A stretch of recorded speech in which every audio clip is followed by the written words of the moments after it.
Let's talk about a very specific problem on the battlefield. Imagine you're a soldier. You're about to breach a door. You absolutely need a rifle for whatever's on the other side, but you also need a shotgun to get through that door in the first place. So what do? Well, that's the puzzle we're diving into today, and the M26 is the pretty brilliant answer. So here's how we're going to break it all down. First, we'll dig into that soldier's dilemma. Then we'll meet the weapon itself, which is a bit of a surprising contender. After that, we'll see what makes it so special, its modular advantage, and take a look at its anatomy. And finally, we'll trace its journey from a simple concept all the way to combat. Okay, so let's set the scene. You're a door breacher. You're the first one in. You've got your rifle, of course. But you also need the brute force of a shotgun to just blow through locks, hinges, whatever's in your way. So how do you carry both? How do you manage all that gear without it slowing you down? That, right there, is the core of the problem. And that really is the million-dollar question, isn't it? You need what both of these weapons can do. But in a combat zone, you just can't afford to be clumsy or weigh down. Every single ounce, every single second counts. So what did they used to do? Well, for a long time, the options, they weren't great. You could just sling a whole separate shotgun like a Mossberg 500 over your shoulder. But that's a total pain. Heavy, and switching between weapons is slow. The other option was the Masterkey, which was basically a sawed-off shotgun bolted under your rifle. It worked, kind of, but it was super heavy, really awkward, and it completely threw off the balance of your main weapon. So yeah, neither of those was a perfect fix. So after years of soldiers just dealing with these clunky workarounds, the time was right for something new, something smarter. And that's where our main subject comes into the picture. Say hello to the M26 MASS. That stands for Modular Accessory Shotgun System.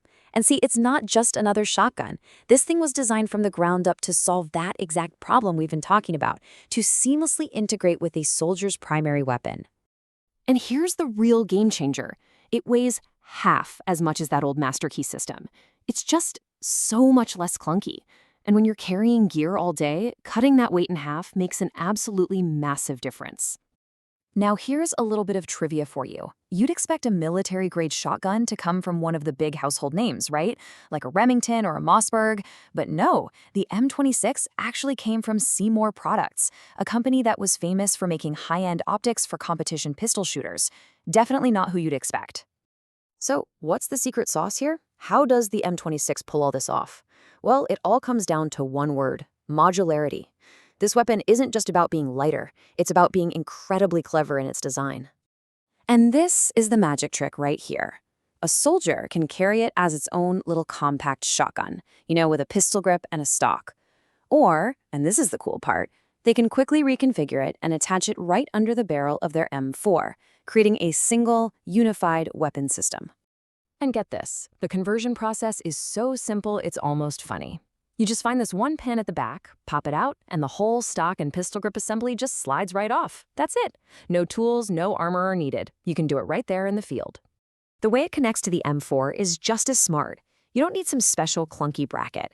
It literally replaces the bottom part of the M4's handguard. A little block at the front just clamps right around the barrel. They even shaped the trigger guard so it fits perfectly over the rifle's lower receiver, that main body of the gun. It's really slick. All right, so we've covered the why and the what. Now let's get into the nitty-gritty. Let's pop the hood on the M26 and see how this thing actually works. So here's something that might surprise you. When you think shotgun, you probably think pump action, right? Well, the M26 is actually a bolt action. You cycle it using a bolt handle that you lift up and pull back, a lot like a sniper rifle. And as a nice little touch, you can switch that handle to either the left or right side. So the process of firing it is really deliberate. You flip up the bolt handle, hit a little release button, and then you pull that bolt all the way back to pop out the empty shell.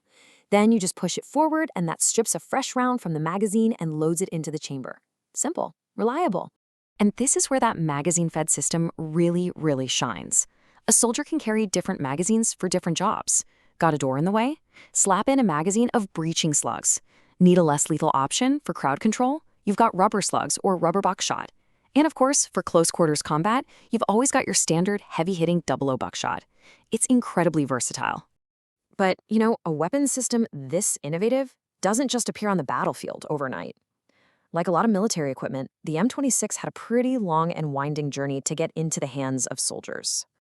Check this out. The very first prototype was made all the way back in 1999, but it took 13 years, a full 13 years of development, testing, and tweaking before the US military officially adopted it in 2012. And even then, the first really big order didn't happen until 2013. But when that order finally came through, it was a serious one. We're talking 9,000 units. That's more than just a trial run. That's the military saying, okay, we believe in this system, we're going all in. So what's the status of the M26 today? Well, it's out there right now, in service, giving soldiers a much lighter, much more flexible tool for the job. And hey, for any gear enthusiasts out there, Seymour even sells a version on the commercial market, so you can actually own a piece of this really cool military innovation. You know, the M26 is such a great example of this bigger trend towards smarter, more modular equipment for the individual soldier. And it leaves you with a really interesting question to think about. What's next? As our technology keeps getting better and better, what's a next big leap going to be for enhancing what a soldier can do? It's a fascinating story that's still being written.